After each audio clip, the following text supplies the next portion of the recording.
আমাৰ ব্লোৱাৰ ফেনখন আহি পোৱা নাই কাৰণে আমি ৰিচাৰ্জেবল ফেনৰ সহায়ত জাষ্ট ট্ৰায়েল কৰিছোঁ। ফেনখন অৰ্ডাৰ দিছোঁ, এই ফেনখন আহিলে আমি ফেনখন ফিটিং কৰি পেলাই জাষ্ট আজি ফাইনেল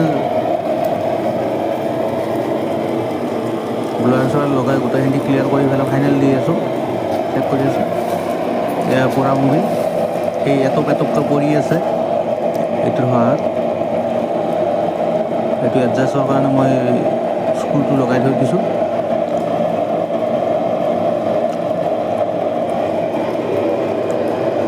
ইয়াত ফাৰ্ষ্ট ষ্টাৰ্টিঙত জ্বলাওঁতে খালি কি আপোনাৰ কাপোৰ অলপ দি পেলাই পুৰা মুভিটো কাপোৰেদি ধুনীয়া কৰি জ্বলাই ল'ব লাগে। আমাৰ ভাত হৈ গ'ল। এবাৰ মাংস বনাম।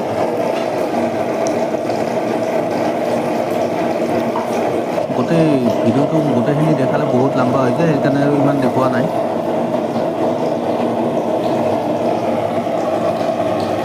সেইটো মই নেক্সট আকৌ বনাম। তেতিয়া বনালে মই এইবাৰ ভিডিঅ' মই ডাইৰেক্ট গোটেই ক্লিয়াৰ কৰি দি দিছোঁ।